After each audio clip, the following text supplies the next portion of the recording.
you'll see a red button. So we are recording now. My name is Sarah Hine. I'm a counselor and transfer coordinator at Prairie State College. I am a free resource to our students. I am so excited for our sessions today that Career Services is hosting. Mary Fitzpatrick and Terry Eakins have gracefully agreed to share their knowledge because there are some very concrete skills that are typically people only think about when they're looking for their jobs, but these help you get into those hard to get schools, get that bigger money scholarship. So both skills, and there are materials when you are applying for schools at all levels. And also for scholarships, the materials they're going to be talking about are things that are going to help you go on to make the most of your education. So thank you both for coming to present.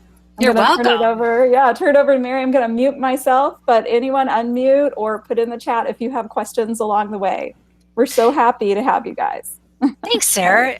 So I am Mary Fitzpatrick, and I am with Career Services. And real quick, just to make sure, can you all see my PowerPoint?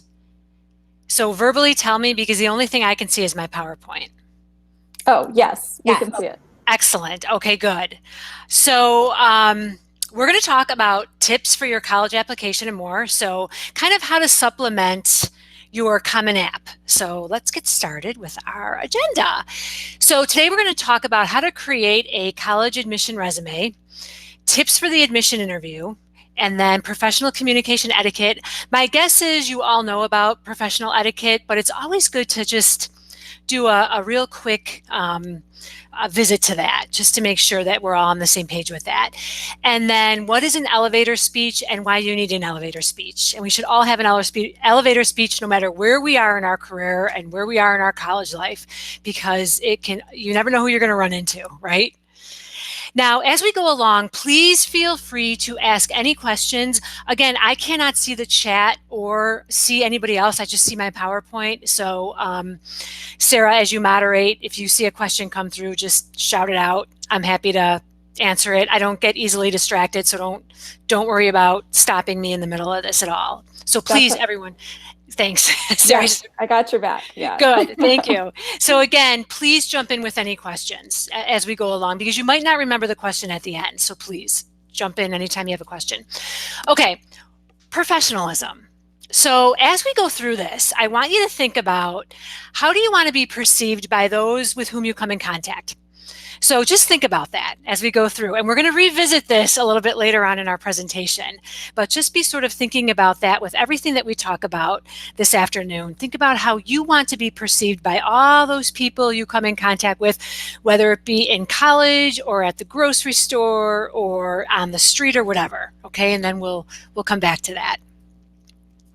Okay. Do I even need a college resume? This is a big one, right? We get asked this question all the time.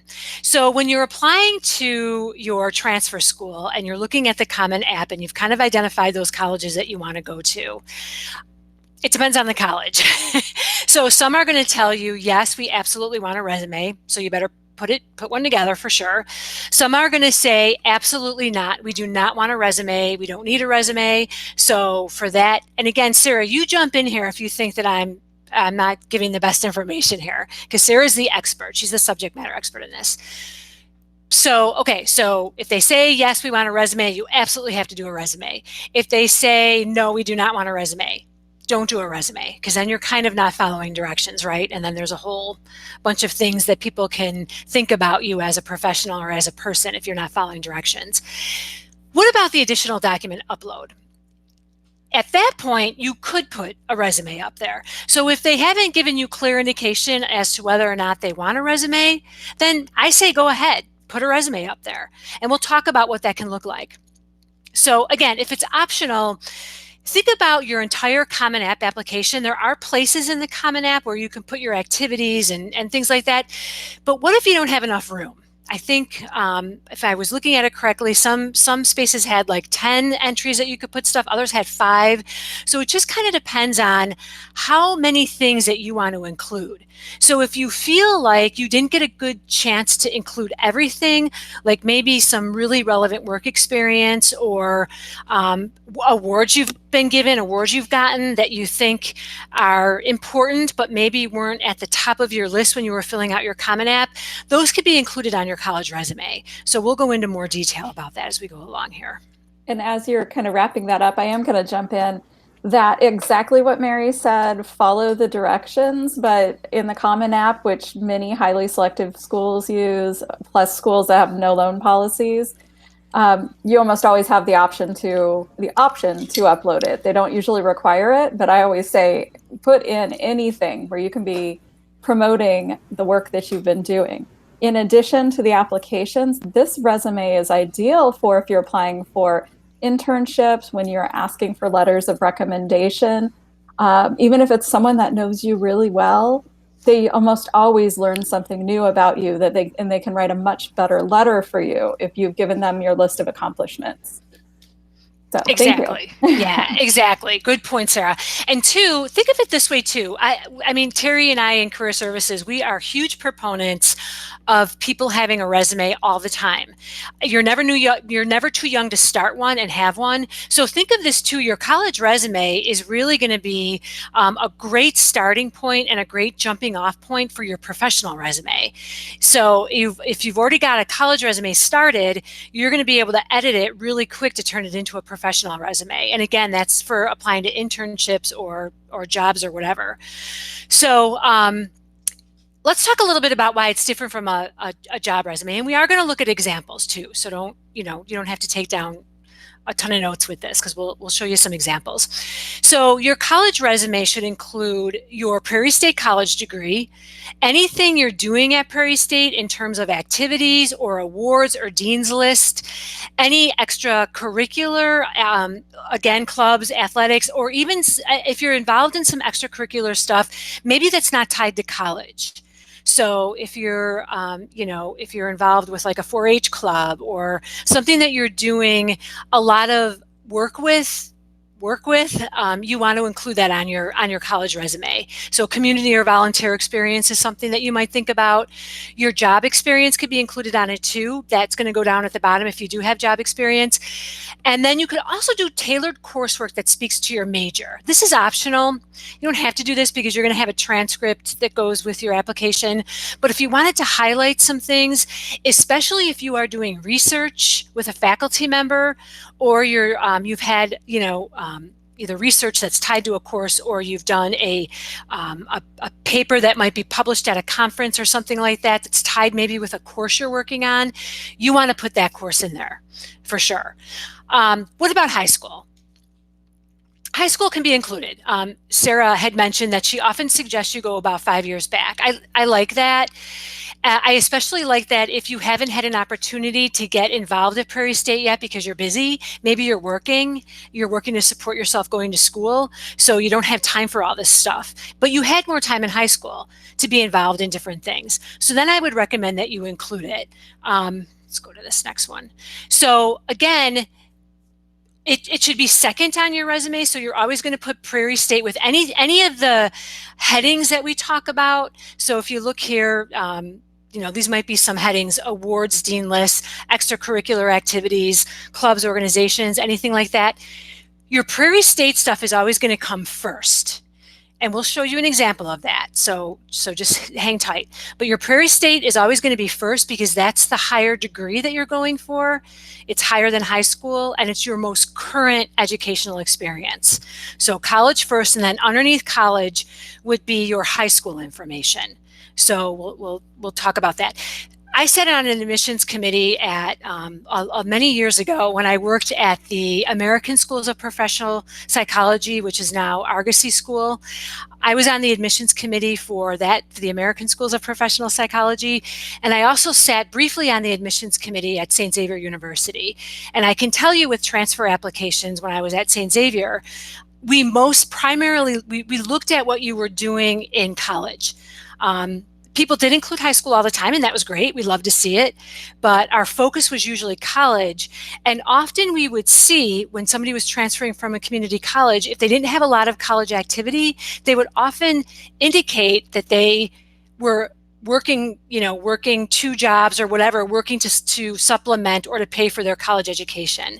So again, if you don't have a lot of activities at Prairie State and you are working to pay for some of your college, that's okay. Make sure you put that on there somewhere, and we could help you with that. Okay, formatting your resume. Stay away from templates. And the reason for this is it's okay to use a Google Doc template because those are easy to turn into Word and easy to manipulate. When we say stay away from templates, what we mean is Microsoft Word has sort of these templates that are, you can click on new resume and you'll see all these templates come up.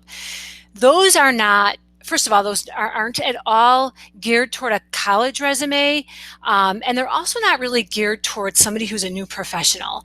So they have all kinds of categories that are not really meaningful for you, and also they're very difficult to edit. In fact, I had somebody send me a resume today that was a templated resume, and it had some headings. You can see some of the headings here that you might want to put on your resume: education, activities, athletic, study abroad.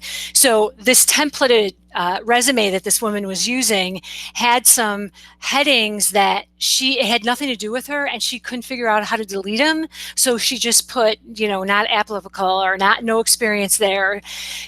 And that just doesn't look good. You want your resume to be organized. Again, it's about who you are, how are you being viewed? Remember what we first talked about at the beginning. How is this piece of paper conveying your image to someone?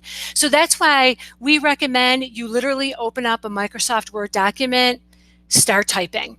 And you can use bolding to make these, make some of these sections stand out, things like that. You can use bullet points, italics, whatever you want.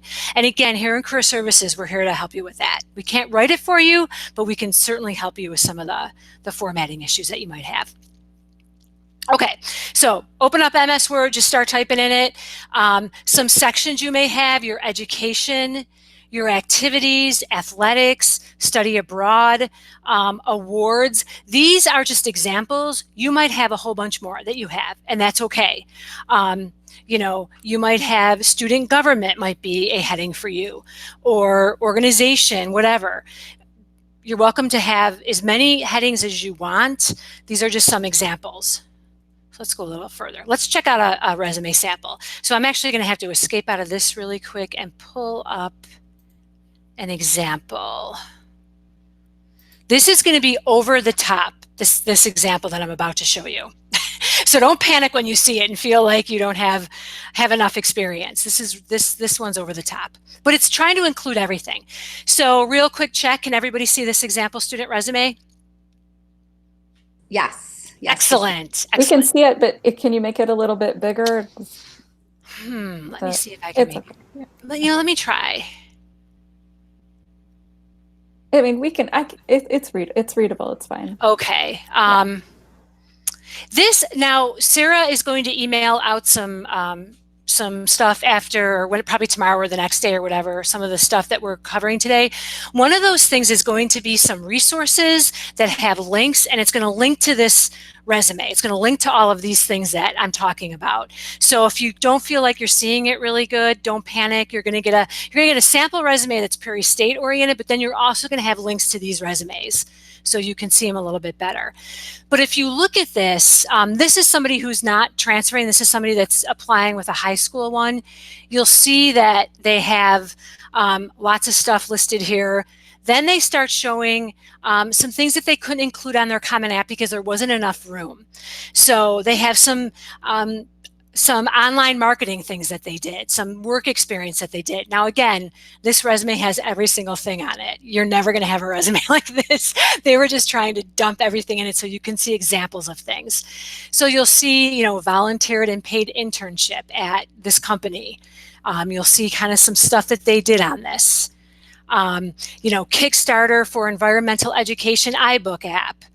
some couple of bullet points underneath that to explain it. So what this resume is allowing this person to do is it go into a little bit more detail than Common App would. So think about it that way. So you're putting your stuff on Common App, but if you're thinking, you know, I want to say more about this, or why I want to really demonstrate to them my scope of experiences.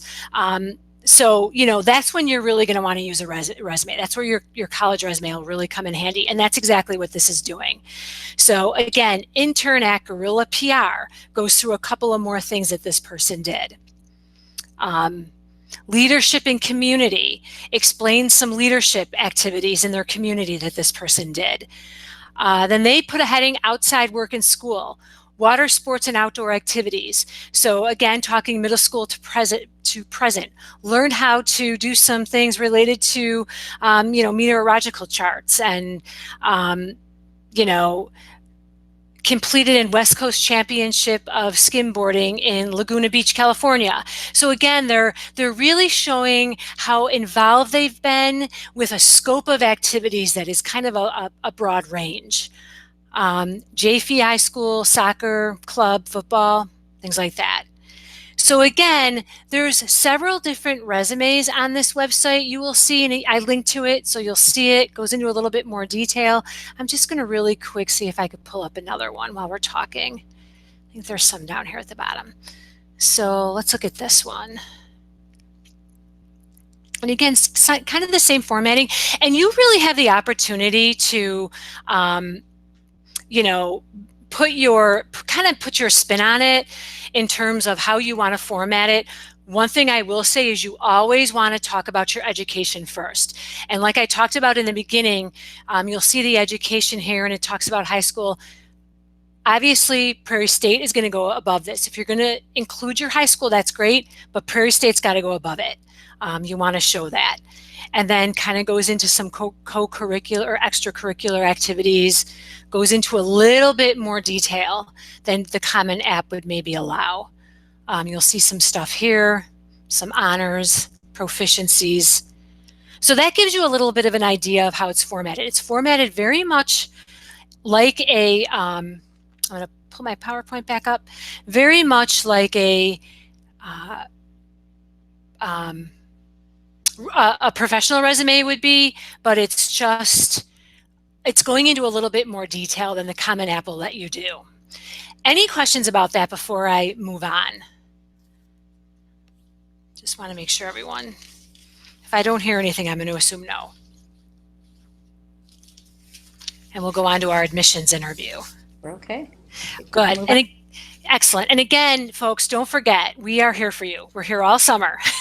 So if any questions come up after we talk today, please don't hesitate to reach out to us. Okay, so let's go to the next. So the admission interview, this could be kind of scary, right?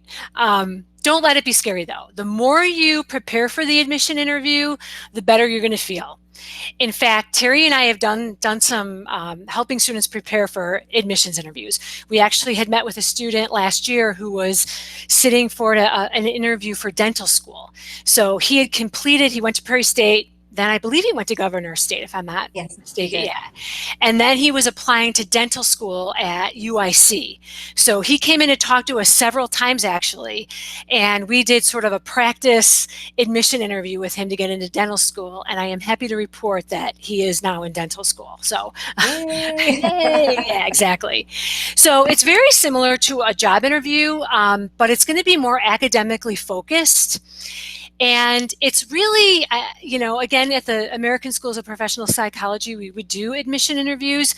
And it's really for the college or the university to get to know you better and to see how you might fit into their college or university. So again, it's really kind of a get to know you better interview. That's how you have to look at it. And very often, I think what sets a college interview apart from a professional job interview is that a college interview or a university college interview is much more conversational. So I think that right away puts students at ease. It it turns out to be much more of a conversation. They are trying to gather some information about you, but again, it's a lot more, hey, we want to get to know who you are. What are your interests? Why do you want to go into that field? Those kinds of things. So you got to prepare, though.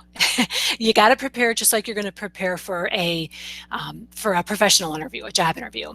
So some questions you might expect. Tell me about yourself. How do you answer that? Anybody want to take a stab at that? Who's on? Anybody want to take a stab? Any of the students? How you might answer that question?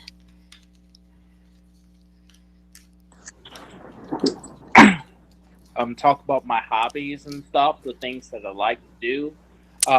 Good. How I spend my time, and the things that interest me. Yes. Yeah. Excellent. Who was that? I don't have. No, Amon Williams. Excellent. Yeah. So that's how you want to kind of frame that. You could talk about hobbies. You could talk about your interests. You could also talk about, why you've chosen that college or why that college is on your list. You can kind of weave that in too. But talking about hobbies and interests is okay in a college interview because they're trying to get to know you better. But I would add to that, maybe why you've chosen that college. That might be an actual question that they ask you is, why did you choose this college? So when thinking about how you might answer that question, and we're going to talk also a little bit about this in the research part, this is where you really want to know why you chose that college. Not because it's in a cool part of the country. I mean, you could certainly say that at some point, but what you really want to focus on is the academics of the college and perhaps even some faculty members, and we'll go into a little bit more detail about that. But you want to tell them, why that school piqued your interest in terms of what you're thinking about your major is going to be. They might even ask you, why are you majoring in XYZ? And then this is a common question. What are some of your academic strengths? And, what are some of your academic weaknesses? And what are you doing to address those weaknesses? This was a question that we asked every single time when I sat on admissions committees. And again, strengths is easy, right? You can talk about where you really shine in the academic world, but where are you struggling a little bit, and what are you doing to get better at that? And you want to talk about the college is really looking, they want you to be successful when you come to their college. So what they're looking for is, if you are struggling in a class, or when maybe a subject is not your top subject, what do you do to excel at that or do better at that? Do you seek tutoring? Do you meet with study groups? Do you, most importantly, talk to your professor? Hey, I'm not understanding this. Could you help me understand this a little bit better? Or, meeting with your professor in office hours to sort of have your professor maybe explain something a little further to help you understand it. Those are the types of things they're looking for when you say that you might have an academic weakness. Okay, let's talk about any questions about that before we move on here. I don't think so. Okay, excellent. Okay, so admissions interview, preparing again. You've got to research the school. My guess is you're already going to be doing this, because why would you choose that school if you haven't even looked at it, right? So you're gonna want to research it. Think too, when you're researching, why are you a good fit for this school? Think of a response to that. Why do you think you're going to be a good fit here? As you're kind of going through it, I always say this to students, when you're researching a college or a university, and this goes for a job too, when you're researching that website, whether it be a college or a university or even a job, you get a feeling. There's an internal feeling you get. You either start to get super excited, like, oh my gosh, this looks so cool. Wow, oh gosh, I love that they have these professors there. Or you start to go, I'm not seeing exactly what I want here. I'm not seeing what I want. So you pay attention to those feelings, and those excited feelings that you're getting way back when you were doing that research. Think about what you're excited about. Are you excited about the faculty? Are you excited about the research they're doing? Jot it down if that's kind of what you're feeling.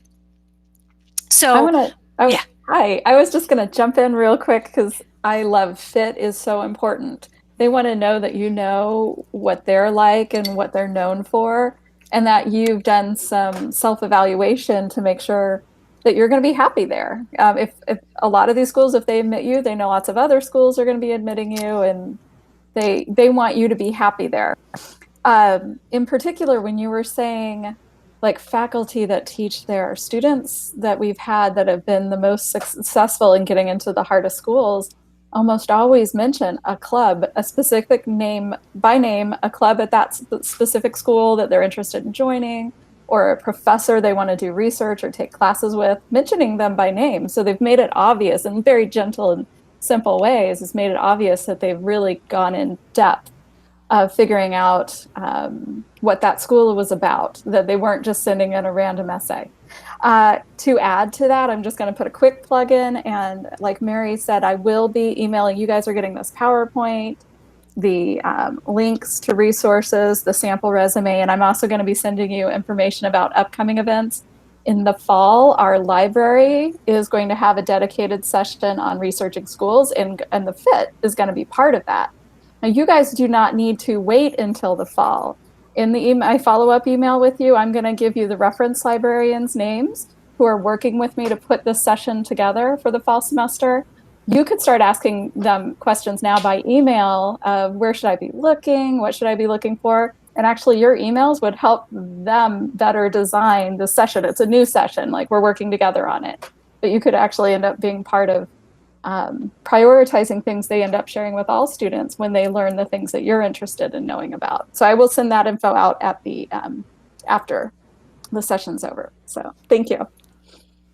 Yeah, that's excellent, Sarah. You know, one of the things we see on here is learn about the faculty that are teaching in your major. You know, every college page has a, you know, about our faculty, and then you can click through it and see what their research interests are. In fact, when Terry and I were meeting with the student who went on to dental school, one of the things we asked him was, what is your interest? What are some interests you have in the field of dentistry and things like that? And he said he's very interested in, he was at the time very interested in community outreach and some pro bono work with community. He thought that that was very important. And, you know, he wanted to be able to give back to the community once he got in dental school by doing some of that. So he went on UIC's dentistry school's faculty page and found a faculty member that was doing some of that work. So he really then did sort of a deep dive into this professor, you know, found out a lot about him before he went on his interview. So again, you're going to find faculty members who are, you know, doing some really cool things in your area of interest. So once you find those faculty members, do a little bit more research, Google their name, find out what else they're doing. And like Sarah said, work that into the interview. It's easy to do, because especially when they ask you, why did you choose our college, or why did you choose our university? You can immediately start talking about some of the professors that you researched. So again, you have to do the research. You have to, because they're going to know if you haven't. And one of the ways they know if you haven't is if you ask a question like, what are the requirements to get in, or what classes do I need before I transfer to my major? Make sure that you or I'm accepted into my major. Make sure you know some of those basic things, because again, you want to show them, you know, you're developing this image of who you are. You want to show them that you've already done the homework and the research. So don't ask questions that are really obvious like that you can find very easily on their webpage. So you get the call for the interview. It could be, you know, it could be that you come on campus, whatever. We'll talk about the different formats, but make sure you know where you're going to interview. Colleges and universities are huge, right? And you have to look at it, you know, you're going to want to pull up their campus map and find exactly where you're going. So look at the campus map, think about the time it might get there too, depending on if you're, you know, if it's located here in the area, or if you're going to be staying at a hotel. You know, Google maybe or not Google, you could even do like a map quest, figure out how long it's going to take to drive or Uber, cab ride, whatever, from that location to the school, just so you know. In some cases, you might be on the campus already, staying at campus housing or a campus hotel. Then figure out, how long is it going to take me to walk to that building? And it's okay to even ask your admission, if you're dealing with an admissions counselor at that school, you can even ask that question of them, especially if you're staying on campus. But just make sure that you're prepared for all that so you don't show up late. Okay, preparing, so important. Again, you're going to be nervous, right? It's normal to be a little bit nervous for an admission interview. That's, I think, common. So, but don't beat yourself up for that. We talk to a lot of students who seem to think that that's a flaw. That's not a flaw. It's normal to be nervous before that. But one of the ways that you can sort of tame that and curtail that a little bit is feeling confident by doing your research, because your research gives you that confidence that you're going to be able to answer questions to the best of your ability because you've done the research already. So that's why we always recommend doing it. It helps you feel confident. Incorporate your research into some of your responses, just like Sarah talked about. You could talk about the clubs you saw through your research. You could talk about those faculty members.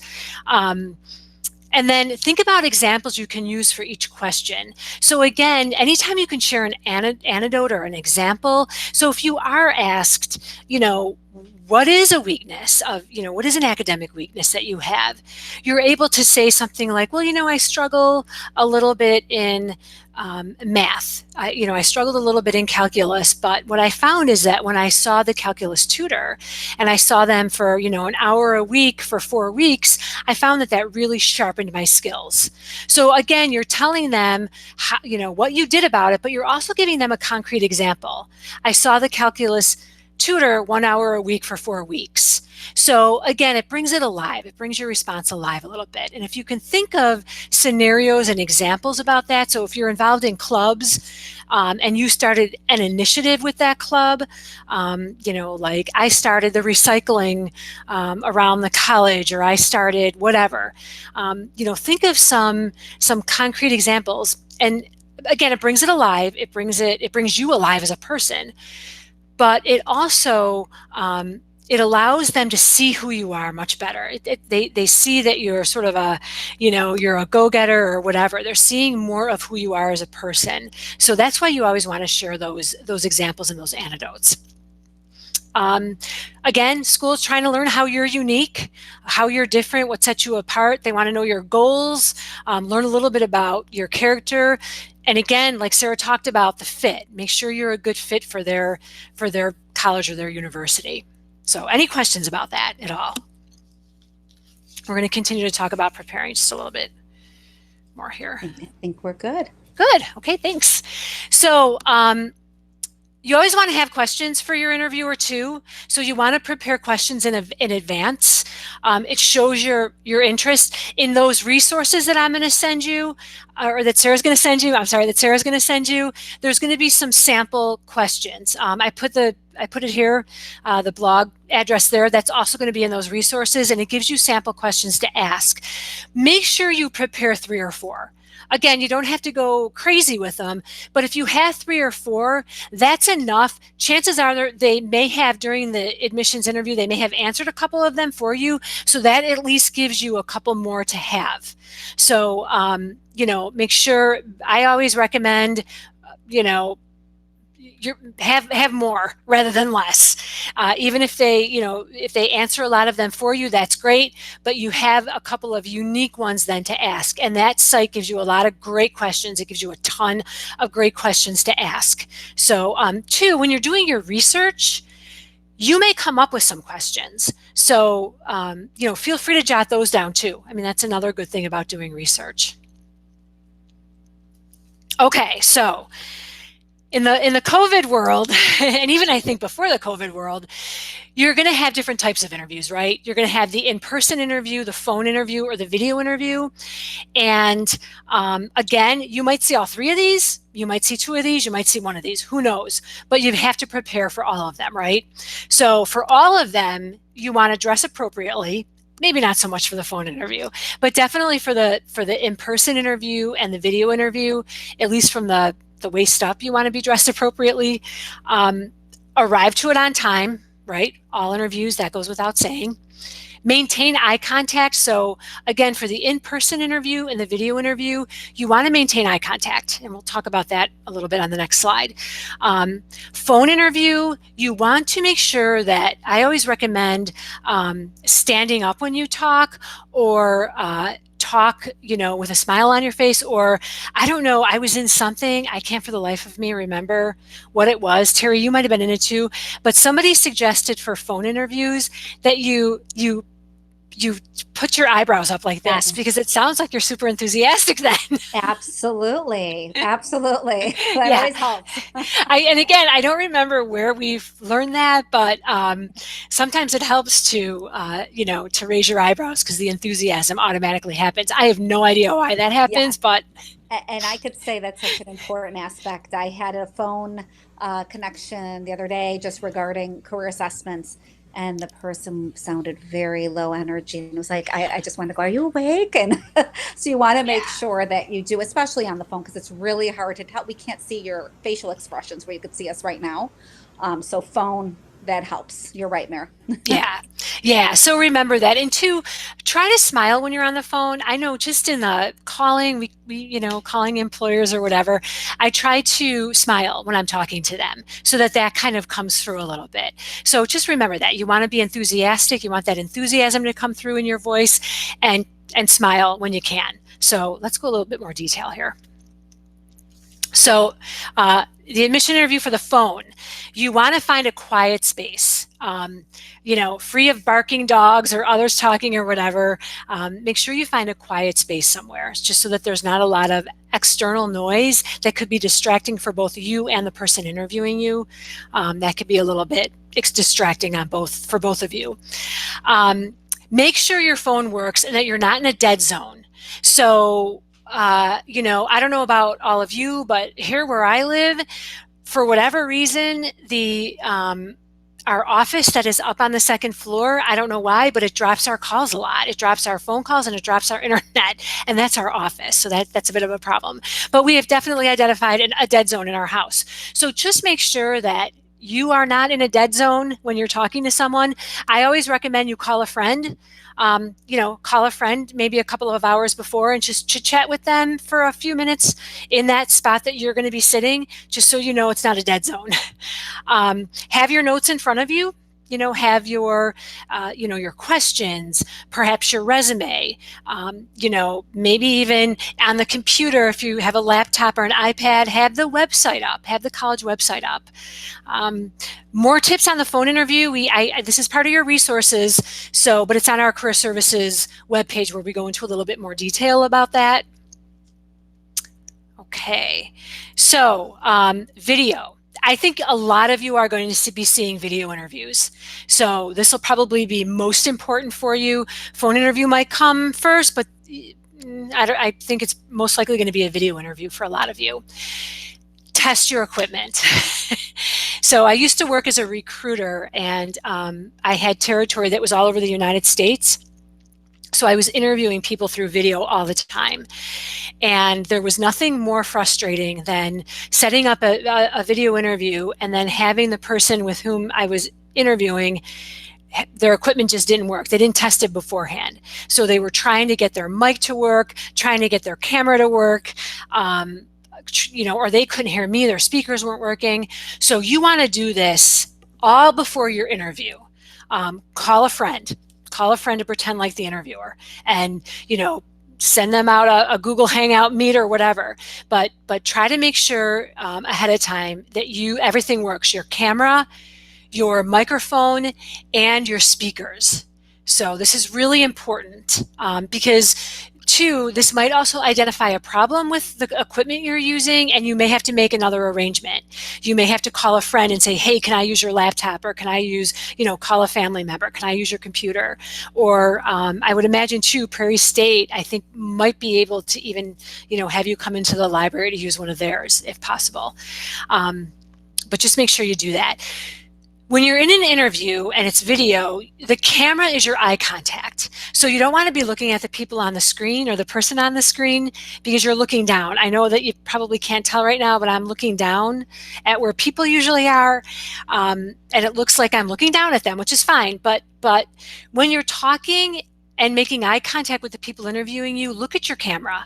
So look at that little spot on your on your camera, or if you're using an iPhone or an iPad, you know how to look at that camera. So just make sure you're looking at that. It's okay to glance down at the people too. That's all right. But when you're answering a question, try to maintain that eye contact with the camera. Have your notes in front of you again. So you want your resume in front of you. You want any questions you have in front of you. If you've taken notes to some of your answers to questions, you want that in front of you. Again, if you can, on your iPad or another website or another camera even, or another computer even, have their website up, go ahead and put that up too. We have more tips on that. Again, you want the background to be plain, or this where it's not distracting. In my recruiting days, I interviewed somebody, I tell this story all the time, I interviewed somebody who had all of his laundry hanging in the background, and again, we're talking about the image we're creating about who we are. So I understand you live in New York City and it's a small, cramped spot you have, and you have to have your laundry hanging in your apartment. I have no problem with that, but find a blank wall. Find a wall that even if you're sitting on the ground. I would interview a lot of people who I could tell they were sitting backed up against a wall. That's totally okay. Nothing wrong with that. So, and again, you want to be free of noise, free of, lots of chaos around you. You want to be as free of that as possible. So quiet space, very simple background that's not distracting to the interviewer while they're, looking at things. You don't want them looking at your background or to be distracted by your background. So we have more tips too. This is in your resource page, but we also have stuff on our website. Okay, any questions about interviewing before we move on to the college application video? How frequent is it that interviews are offered for transfer applicants? Sarah, do you know the answer to that? I'm not sure I have the information on that.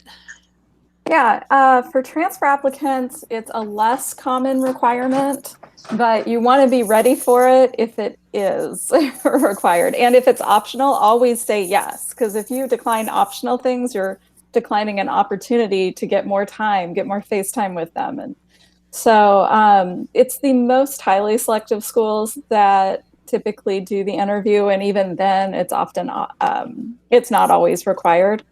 The data that we go into on the highly selective universities session, we're holding it again in September. It has in the list if a school requires interviews or not, but grad school could require interviews.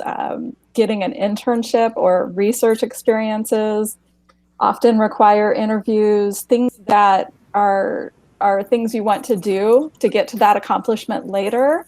They're still very relevant concepts. Great, thanks, Sarah. Any other questions about that? Good question. Oh, I see a chat. Are admissions interviews also done by faculty? Oh, hold on, my pop-up. Done by faculty of the department you want to major in. For example, if a student is a computer science major, will the student get interviewed by the computer science faculty to see if the student is admitted or not? That is a great question. I believe it's almost always an admissions officer, but it absolutely could be a situation where, in fact, grad school, it's going to often be the faculty in it. But for transfer, for your bachelor's, I believe it's primarily done by admissions officers, but you should be prepared. It definitely could have a faculty member involved. You actually could be meeting with more than one person. Exactly. I was just going to say that, because sometimes it'll be the admissions person and they may also have somebody from the department with them. Yeah. Universities love group interviews, so it's a good thing to prepare for. If you're going to work there, if you're going to be a student there. I have to tell an old story. I used to work at St. Xavier. Mary used to work at St. Xavier. She was on my interview committee Yeah. Oh God, I forgot about 16 that, years Sarah. ago. Yeah. Oh So- my gosh. and I walk into a room with 5 strangers and I need to win them over. So, yeah. Yeah. Sarah, thank you for that blast of the past. I totally forgot about that. Yeah, I couldn't resist. It was Yeah, taking that me was back. good. Yep. Yeah, colleges and universities are big on the panel interview or group interview for sure. Good questions. Any other questions around that? You all have good questions here. No? Okay. You know what? Let's Yeah. pause just a little bit longer because I know Sure. that typing can take a while Yes. and we don't know till they're done. Hmm. So, video essays, actually, I know the questions have been about, I'll fill some time. If you have a question, type it in or start unmuting yourself to jump in. But video essays, I feel like are even before the COVID situation, it was starting to become more common. So, things you would do for an interview can be adaptable to a video essay. So, yeah. That's a great point. And again, I'll start talking, but jump in with questions. Yeah. Yes, video essays are becoming I think more and more popular. Sometimes they replace the interview, but sometimes they're in addition to the interview. Some schools are just asking for these in general. And I will tell you that this is also becoming popular in the world of work as part of your application process to a job. So, it's good practice to get used to this kind of thing. So what a college application video, and I gave a lot of links to this to show examples of what people have done with their video essay. Sometimes the college will give you parameters around it, like, please answer this question. Or sometimes they say, provide us with a video essay, or, without any kind of parameters. So it could be really free form. Again, look at the college and what they're asking for, but couple of the examples that I shared that I'm not going to show because some of them are a little bit longer, but I'll tell you about. Some people did some really cool stuff with literally, talking about who they are as a person by showing examples. One example shows somebody who's very sort of artistic, and so she talked about on a painting, she represented colors on a painting of what everything represented for her. This is my volunteer life, and this is what I do in my volunteer. And she was kind of doing a voiceover, but showing her in really quick speed, painting all these different colors about who she was. And then she talked about her ethnicity. She said, this is part of my my Latina descent, and she kind of picked a color for that. This is part of my Irish, and she picked a color for that. But it was really, I thought, clever, very simply done. Basically, probably an iPhone camera over a canvas of her painting different blotches of color, but she talked about herself and what it meant to be different ethnicity, her different hobbies, what they meant to her, why she liked hanging out with her friends, just different things. But very quickly done, very simply done, but very clever. So check out some of those examples that I show you.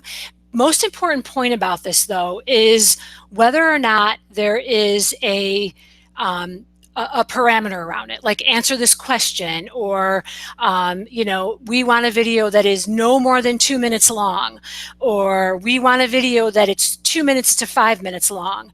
Make sure you're following directions, just because you want to stay within those directions to show that you follow directions. So pay attention to those. Most colleges are not looking for a professional quality video. They're not looking for something that's produced by somebody who has years of experience in the video editing realm. So don't worry about that. You really can probably use your iPhone. That's what most students are doing. And that's going to be totally okay. So just think about that. Think about not getting all hung up on, I have to have great lighting, and I have to have, again, you might have to do a couple of takes for the video. So be prepared to do that. You might look at it and think, oh, I don't really like the way that looks, or I'm too dark here. So do a couple of tests, just to see how it goes. But most important thing to do is make sure you're following the parameters that the college has set for the video application. And what they're really looking for there is who you are. Let your personality come through. Talk about your interests, talk about, different things that you're involved in, but really let your personality come through on it. It's totally okay to do. Again, the resource that Sarah's going to send out is going to show you some examples of that. Okay, a little more. I think I talked about most of this, but, again, personality, enthusiasm has to come through there. And again, pay attention to time. I was reading some stuff where colleges were really turned off if it went a few seconds over, or 10 seconds over is not the end of the world. But a lot of colleges were talking, their admissions office were talking about when it goes 5 minutes over, or 2 minutes over, or 90 seconds over, they start to get mad about that. So again, you just want to make sure that you're following those parameters, because you don't want to be put to the no, we're not going to let them in because their video essay went too long. You don't want to be put in that pile, right? That'll make you mad. So just pay really close attention to some of those parameters put around it. Any questions about that? I talked about that. You don't need $1 million equipment. Adobe Spark is a free video software. Check it out. Terry and I have gotten to know Video Spark really well. Again, it's free, and you can do some cool graphics and some cool voiceover stuff with it. So just check it out. But again, you don't even need that. You don't even need that kind of thing. You literally can use your iPhone, and even the editing software that's on your iPhone is good, and you can kind of put together a video that looks really cool. Again, there's some examples in that resource document that's coming your way. So check out what some people did. If I can, I'm going to just jump in real quick too. So everyone works at or attends Prairie State, we all have Google accounts. Oh yeah. And so just like I am recording this session to post it, you as students could do either a Meet or a Hangout. I think the Hangout might be the option for you guys. But you could create a session that you invite no one else to, and you can join the session, and then the lower right corner, you should be able to turn on recording. And then once you've recorded that, it goes into a special folder in your Google Drive. It's a Google Drive recordings, so you can do it that way too. Good point.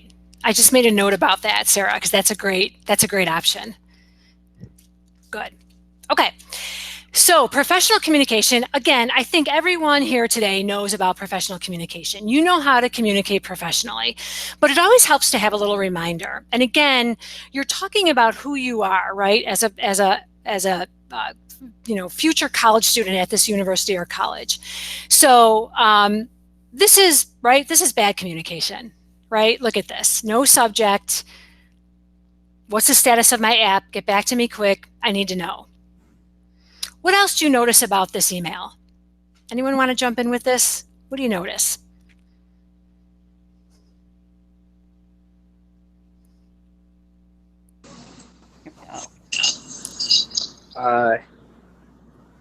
Status of my app. Like, they didn't even spell application. Good. They just put app now. Good. Yep. And get back to me quick. Yep. I need to know. This is real too, by the way. I pulled this off. Somebody. And also the name of your email that the person's sending from. Yes. Good catch. So wrong. Yeah. Do we see that? The from? Yeah. Mary is using one of my real emails. I'm sorry. No, I'm kidding. Yeah. So, yeah. So you know what? And this is something like I catch myself like when I have to write something that's an important email, I don't let myself voice dictate it. No. Because a lot of times you get so many errors, and I will hit send and not notice them. So I know for myself, I'll type out important things to not accidentally get lazy on that. I make mistakes too. Good advice. Yes. And sometimes people, if I may interject, will say, I'll see, hey, comma, what's the status of my app? They'll refer to me as hey. Yeah. And it doesn't come off very friendly at that point. So probably don't want to use hey. Exactly, which is why we'll go to our next, that's a perfect segue, Terry, into our next professional communication. So how do you want to be perceived, right? I tell students this all the time. It begins in college. The minute you walk in the door at college at Prairie State, you start to develop an image of who you are as a professional and how you want to be perceived by all the people around you. So that goes with everything you're doing, how you're communicating with your professors, how you're communicating with, financial aid folks, admission folks, even fellow classmates. You can loosen it a little bit, right, when you get to know people, but at the beginning, and especially when you are interacting with college personnel, and this goes for when you graduate college and start working, it's all about this image that you are developing as a professional. So every interaction you have speaks to that, right? So whether it's online, over the phone, in person, right? It's cultivating this image. So you want people to think of you as a professional. So again, this is why this is so important. How is that admission office perceiving you? How do you think that admissions office perceived that person who sent that email, that first email that we just showed? Seems very unprofessional, maybe a little immature even, right? Does somebody want to say something? This is Sarah. I was just going to add into there, you are going to need to email and call people during the admissions process. Every single student that, especially going for the top schools and the largest amounts of money, scholarship or grant money, every single one has had communications. There's follow-ups. The school wants to clarify something. They need to confirm all the documents are in, so they're making sure they're not missing deadlines. So it's going to happen. So yeah. I'm so glad we're getting prepared for it. Yeah. So this is how you might revise that email, and you'll notice email address is more appropriate. Ms. Schiffer, and then we talk in full sentences, right? And again, I think you all know this already. But we're also being specific. Last we spoke, you mentioned Dr. Smith had not submitted his recommendation for me. Has he done so? Thank you so much for your time. So what we're doing there is we're also, and this goes for calling or emailing, we're being very specific in our message so that the person who's busy can maybe if you're very vague in your messaging, then they have to call you back and say, okay, what can I help you with? You explain to them, then they have to say again, okay, well, I'm going to need to call you back on that so I can go get you that information and then call you back. If you give them the information in the voicemail or the email, it's probably better to email if it's a longer explanation. Then before responding to you, they can get you the information that you're asking for. So it just saves time. And that's why the subject is always a good thing to utilize. And you also want to be doing, you also want to be saying if you have been assigned an ID number at that college, you want to give them the ID number when you call too. So, hi, hi, Ms. Schiffer, this is Mary Fitzpatrick. I'm calling about the status of my application. Would you like my ID number?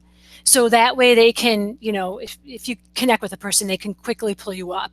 Again, leaving a message, you want to be polite in that message, state why you're calling, give your ID number, and a phone number to call you back. I cannot tell you how many times, Terry, I know can speak to this, Sarah, you probably can too, how many times people leave messages for us and don't leave us the phone number.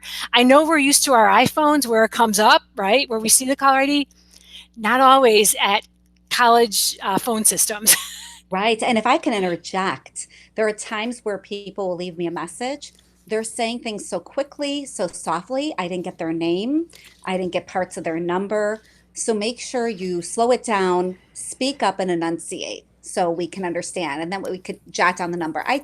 You typically will say the number about twice. Yes. So you remember and my name again. So they have that. Good point. Yeah, always say that number twice. Or if you want them to email you, say that email twice at least. So let's see what else we have.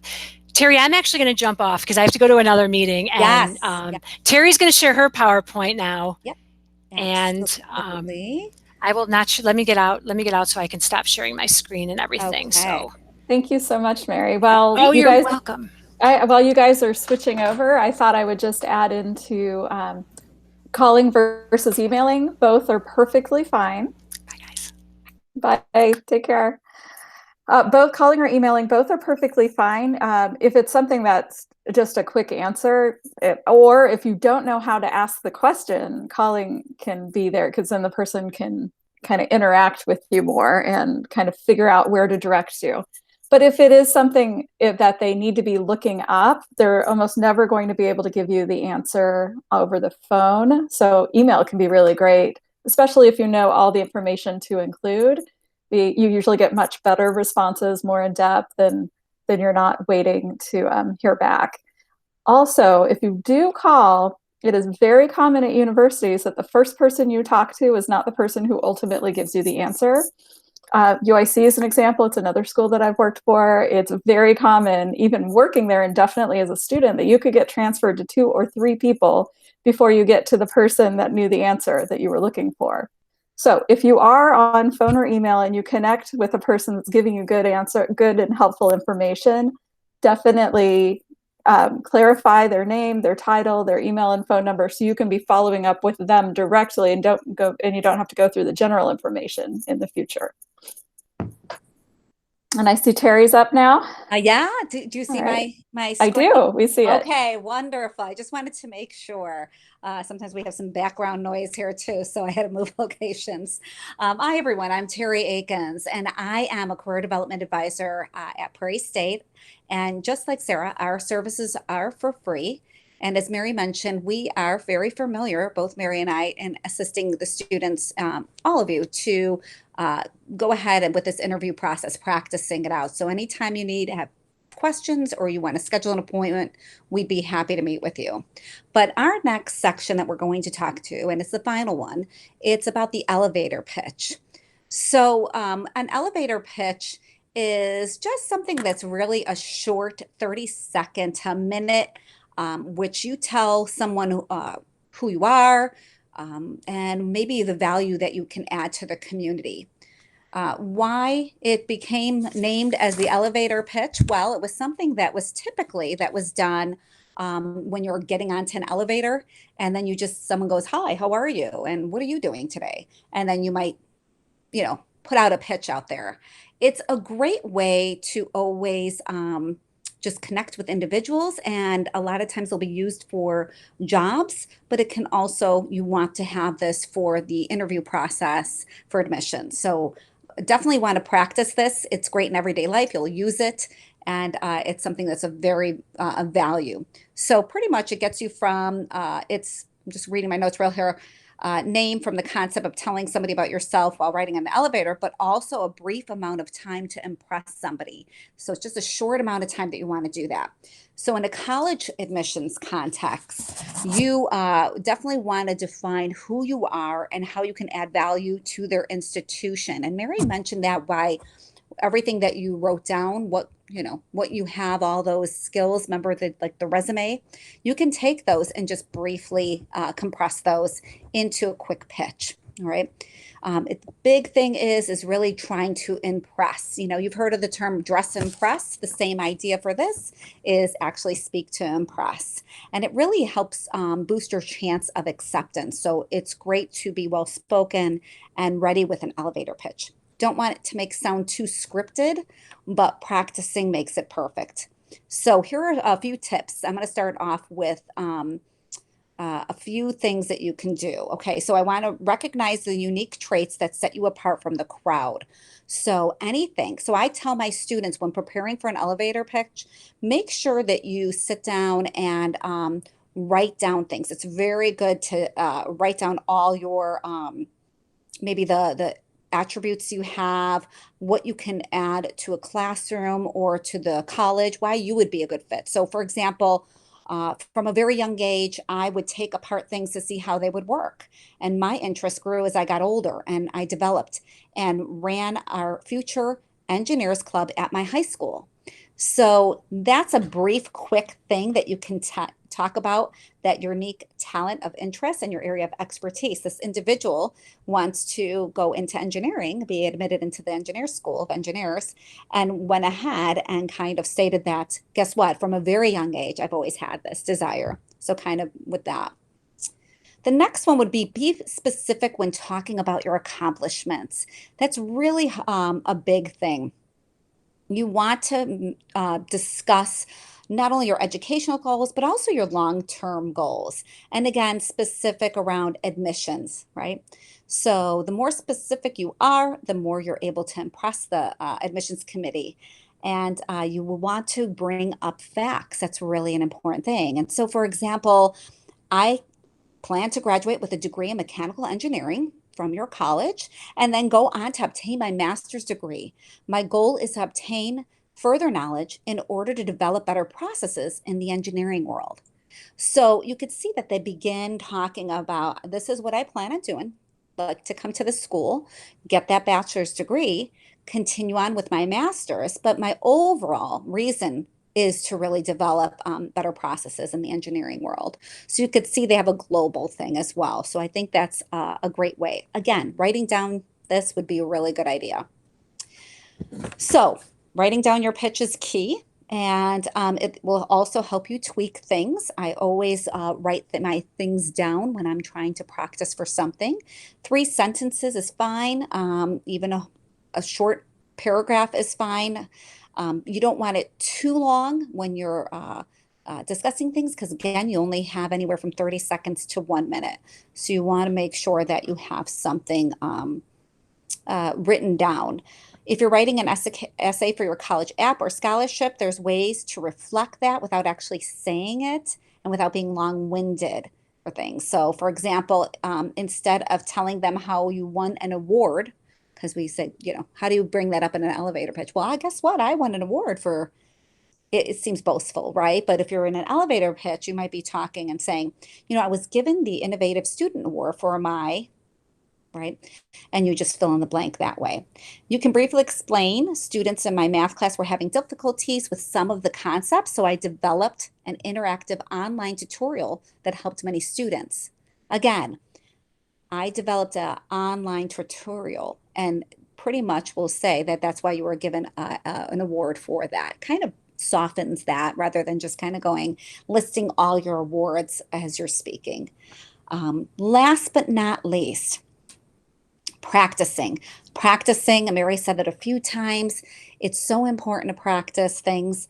I always practice in front of a video. You're more than welcome to practice just your voice, but I feel that our body language says a lot. A lot of admissions reps will look at that as well, if it's a face-to-face or even video. So I think that's important. So I would always videotape yourself, see your pace. I have a tendency to go a little quick sometimes in my speech, so I know I have to slow things down to make sure that everybody understands everything. So you always want to practice, record your voice, make sure you enunciate things, what your body language looks like, as well as did it sound exciting and convincing, or does it sound rehearsed? As you can see, I refer back to my notes a little bit so I remember things, but does it seem like a natural conversation when we're talking? And I think that's an important thing. You don't want it to seem forced or scripted. You want it to be natural. Are you putting emphasis on the right places, right? Does the wording sound off? What is your body language saying? And do you look confident in your delivery? Always want to do that, because if I was sitting here and kind of like doing one of these and talking about how I want, I'm really, really great at doing counseling and I absolutely loved it for so long and blah, blah, blah.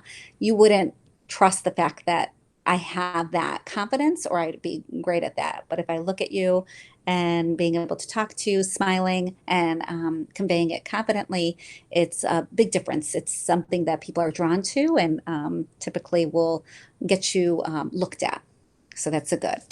Make sure you don't fidget as well. That's a big thing. We have a tendency, I know a lot of knee bumpers, I call it, where they're bumping things or playing with your fingers. Don't do any of that. Again, confidence is important to convey even when your body language. All right, after you review the recording, you'll want to practice some more, make another recording, but keep doing this until you're fully satisfied with your elevator pitch delivery. And you can time that as well, so you have a more concise, kind of wrap it up tightly. So again, just remember that elevator pitch is really to kind of impress that admission representative, just get them more interested about you. You don't want to worry about listing every single accomplishment. This is, I consider, almost like a knock on the door for them to take a look at you further. So I would definitely don't worry about rattling off like I've done this and I've accomplished this and I had a 4.0 or don't worry about that. That'll come. Okay. You'll want to appear relaxed and you'll definitely want to appear confident. We talked about that and ready to hold the conversation further if that's an option. Again, it's supposed to seem natural. So if they ask you, like, tell me a little bit more, you're not like going, oh, I don't know what to say. It's just supposed to be like a conversation. So the biggest thing is I always tell my students, just be you, right? Be you. Make sure, I'm sure you'll shine in anything. So just make sure that you're comfortable and just being yourself. Okay. Does anyone have any questions about the elevator pitch? I wanted to ask, so I'm going to be sharing your emails with everyone who is attending. Absolutely. Can they follow up with you and Mary to hone their pitch? Yes, absolutely. There should be. Here's our information. Oh, great. And that'll be in an Thank you. email we'll send to you guys too. Yes, absolutely. I forgot you have the shared email. Yes. But also I want to circle back kind of to the beginning, your resume and your list of accomplishments. If you're not sure what to put on the elevator speech, or you've got an elevator pitch and you think it's good, it's also probably still good to share your full list of resume and accomplishments, because I can tell you almost every person I talk to, they can tell me amazing things, but when they show me a whole picture, I'm like, whoa, you didn't put this in. I'm like, put this in. The things that are different and unique and set us apart from other people, often we don't know that when it's ourselves. So showing Mary and Terry and myself your full list, and definitely your letters of resource recommendations down the road, so you can see the whole picture of you, so we can give you the best advice. I agree, Sarah. I always say put a lot more and then bounce it off one of us. You know, go over the top if you need to, if you think it's over the top, because usually it's not. And then we can always kind of package it up and nice and neat if that's the case. But it's always best because there are so many things. You're right. There are times I'm like, you never even told me you did that. That's phenomenal. You should be putting that down on your resume. So absolutely. Any other questions? Okay. I just want you to know we're always here for our students as well as our alumni. If you have any questions, need for us to review resumes, cover letters, questioning things about careers, it's fine. You can come back and see us, as well as obviously these interviews, whether it be a job interview or admissions interview. We have a lot of great resources on our webpage, so please make sure you visit that. And we also have an online job board. So if anyone is looking for that, that's listed on our webpage as well. So, but thank you so much for your time, and Sarah for setting this up. It was really appreciated. Yeah, absolutely. I'm so glad that you guys shared your expertise. I want you guys to live the way we are. If someone else knows more, I want to find out from them so I can learn it faster and better than on my own. Exactly. I think I saw a question. I am going to show a tab, but did someone have a question?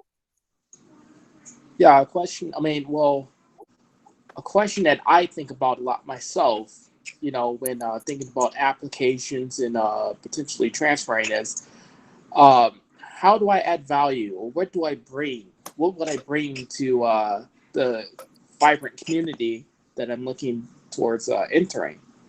You know, so how does one go about answering that? That's a good question. A lot of times, what I have seen, even online, that helps me, I love having those questions and they break them down and kind of going, there's so many things that you have done. So, what could you bring? I always look at people's skills. Tell me a little bit about the skills you have.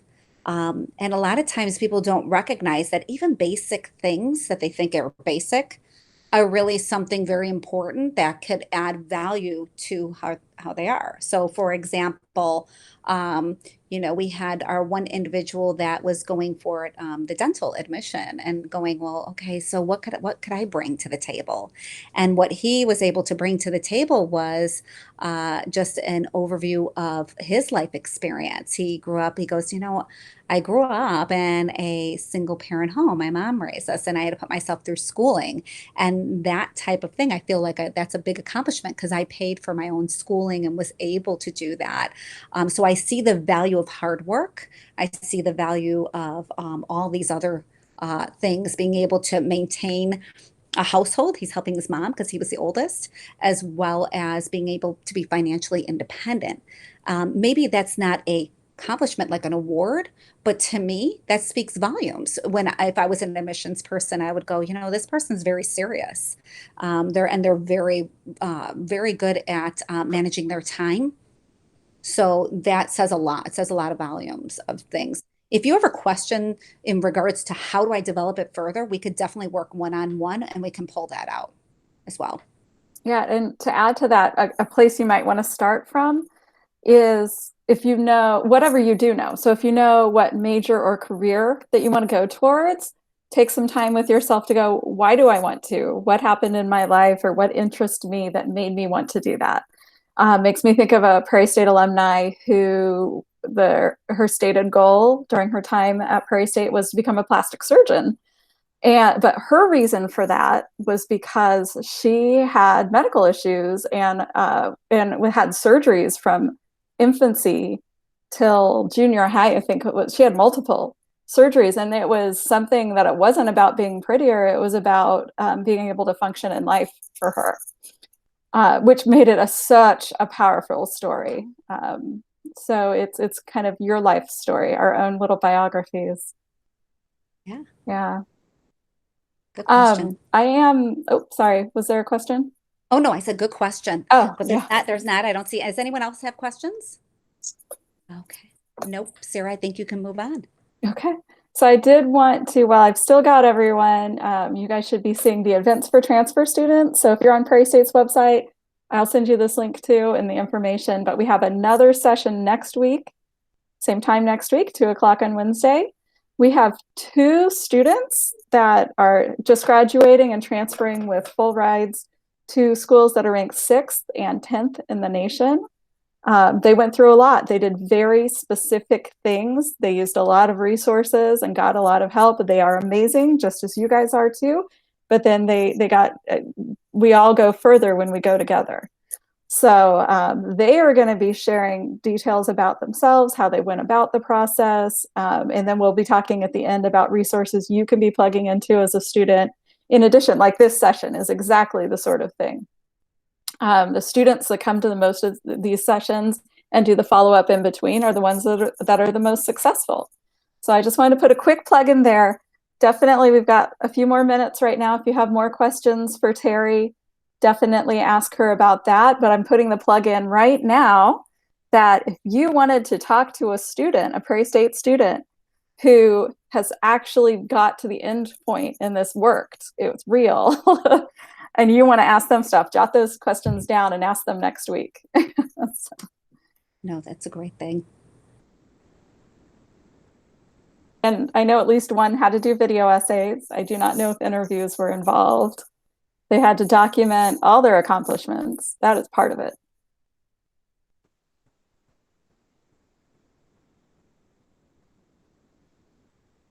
No, it's kind of quiet. Yeah, I think we're good. So I'm going to stop recording. Okay. And